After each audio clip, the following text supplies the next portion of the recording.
Astrology বার্তা চ্যানেলে আপনাদের সবাইকে স্বাগত। গৃহপালিত কুকুর আমাদের জীবনে নিরাপত্তা দেয়, সুরক্ষা দেয়, ভালোবাসা দেয়, আমাদেরকে সুখের অনুভূতি প্রদান করে, আমাদের আনন্দ দেয়, আমাদের বন্ধু হয়ে ওঠে, পরিবারের একজন সদস্য হয়ে ওঠে। কিন্তু স্বপ্নে কুকুর কামড়ে দিয়েছে অথবা কামড়াতে আসছে এরকম স্বপ্ন দেখার মানে আপনার সঙ্গে কেউ বিশ্বাসঘাতকতা করতে চলেছে। আপনি যার উপর ভরসা করছেন, বিশ্বাস করছেন, সেই ব্যক্তিটি আপনাকে ঠকাতে পারে।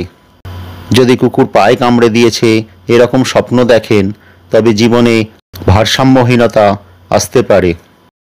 তবে এক্ষেত্রে ভয়ের কিছু নেই। অনেক সময় ভালোবাসা নিয়ে মনের মধ্যে দ্বন্দ্ব তৈরি হলে এরকম স্বপ্ন মনের মধ্যে ভেসে ওঠে। স্বপ্নে সাদা কুকুর দেখার অর্থ হলো আপনার জীবনে শুভ সময় আসতে পারে, বন্ধুর দ্বারা উপকৃত হতে পারেন, পার্টনারশিপ ব্যবসায় লাভবান হতে পারেন, সঙ্গীর ভালোবাসা পেতে পারেন।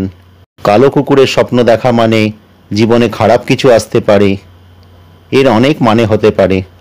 আপনার কাছের মানুষদের থেকে সাবধানে থাকা ভালো, কারণ সেই রকম কিছু মানুষদের মাধ্যমে আপনার জীবনে ক্ষতি হতে পারে। আবার বৈদিক জ্যোতিষশাস্ত্র মতে কালো কুকুর কেতুর প্রতীক। দেবতার উপাসনা, ক্ষয়রোগ, মহামারী, অজ্ঞান হয়ে যাওয়া, শত্রুতা হতে পারে, শিংযুক্ত পশু দ্বারা ক্ষতি হতে পারে। আবার কেতু শুভ অবস্থানে থাকলে বেদান্ত জ্ঞান, ভগবানের প্রতি ভক্তি হতে পারে। যদি আমার ভিডিওগুলো ভালো লাগে তাহলে অবশ্যই লাইক, কমেন্ট, শেয়ার এবং সাবস্ক্রাইব করবেন।